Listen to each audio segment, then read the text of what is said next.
The impedance of A RC circuit is Z1। Impedance कितना RC circuit का? Z1 for frequency F and for frequency and Z2 for the frequency 2F। Z1 by Z2 बोल रहे हैं इसने। RC circuit का impedance होता है कितना बताओ आप? आरसी सर्किट का XR का स्क्वायर प्लस में पूरे का, तो R का स्क्वायर प्लस में 1 बाय ओमेगा C का पूरे का, यही होता है ना आरसी सर्किट का। अब एक बात बताओ, ये क्या कह रहा है कि ये Z1 हो जाएगा, Z किसके Z1 हो जाएगा अगर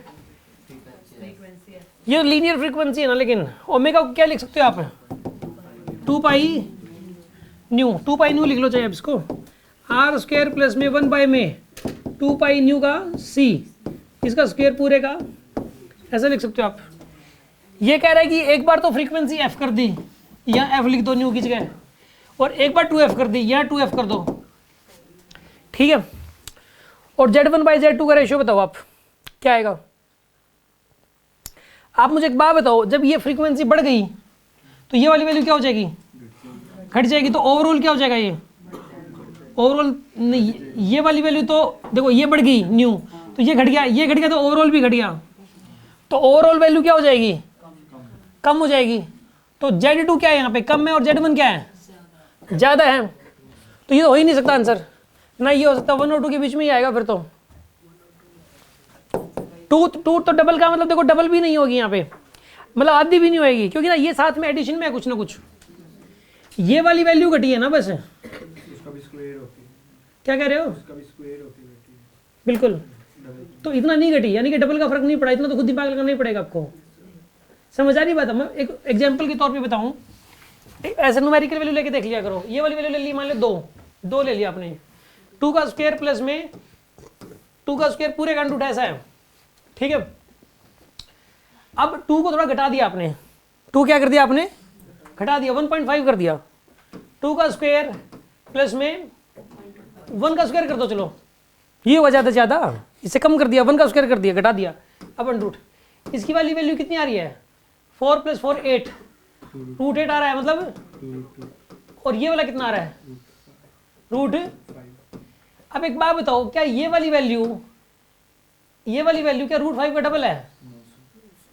इसको सोल्व करके देख लो, ये वाली वैल्यू इसका डबल से, इसका डबल करो आप, रूट 20। इसका डबल कितना आएगा? रूट 20 आता है इसका डबल तो, और ये कितना था? रूट 8, मतलब आधी भी नहीं हुई इससे।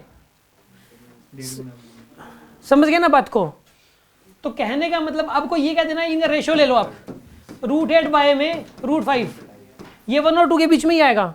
चलो मैंने तो ये दो वैल्यू, कोई कुछ भी ले लो यार, आप कितना भी कर लो, ये तो मतलब सिंपल मैथमेटिक्स है, ठीक है ना। आंसर 1 और 2 के बीच में ही आएगा, कितना आएगा ये तो नहीं बता सकते एग्जैक्टली, ठीक है ना, क्योंकि ना हमें R नहीं पता कितना है, हमें C नहीं पता कितना है, तो एग्जैक्ट वैल्यू नहीं बताई जा सकती, खुद अंदाजा लगाया जा सकता है कि आंसर किस किस के बीच में आना चाहिए। तभी तो इसने आंसर इस फॉर्मेट में दे रखे हैं, ये भी गलत है, आंसर 1 और 2 के बीच में ही आएगा। और करके देख लो आप, मतलब मान लो विश्वास नहीं हो रहा आपको, देखो आप एक काम करो, इसमें पहले ये समझो, दोबारा समझा रहा हूँ। R की वैल्यू फिक्स मान लो, कुछ भी आपका मन करे कुछ भी मान लो, ऐसा नंबर मान लो 1 और 10 के बीच में मान लो, ताकि हमारी कैलकुलेशन आसान हो जाए। R की वैल्यू बताओ, मैं क्या मानूं? R की वैल्यू 6, देखो इसकी मान लेते हैं बात, 6 का स्क्वायर प्लस, अब इसकी वैल्यू पूरे की वैल्यू क्या मानूं मैं? अगर फ्रीक्वेंसी ये F ले लो, पहले तो फ्रीक्वेंसी कितनी ले ली मैंने, फिर कितनी लेंगे हम बाद में? 2F। तो पहले तो ये F मान के, फिर बताओ मैं क्या मैं वैल्यू मानूं इसकी, क्या मानूं? 8 का स्क्वायर ले लिया, पूरे का रूट, एक बार तो ये करेंगे हम। अब F की जगह क्या कर दिया? 2F, तो ये क्या हो गया? आधा, याद होगा ना अंदर वाला, तो अंदर वाला 8 की जगह क्या हो गया? 6 का स्क्वायर प्लस 4 का स्क्वायर पूरे का। अब इन दोनों का रेशियो ले लो आप, इन दोनों का रेशियो 1 और 2 के बीच में आएगा, चेक करके देख लो आप। समझ में आ रही है बात आपको? और ये वाली वैल्यू जो माननी थी यार, आपने कुछ भी मान लेते चाहे, आंसर तो 1 और 2 के बीच में ही आने वाला है। ये तो कॉमन सेंस है, खुद दिमाग लगाना पड़ेगा यार, सोचना पड़ेगा, यही तो खास बात है, मतलब जो है ना, डायरेक्ट एसजीडी पेपर में कभी भी क्वेश्चन नहीं आता, घुमा फिरा के ही आएगा।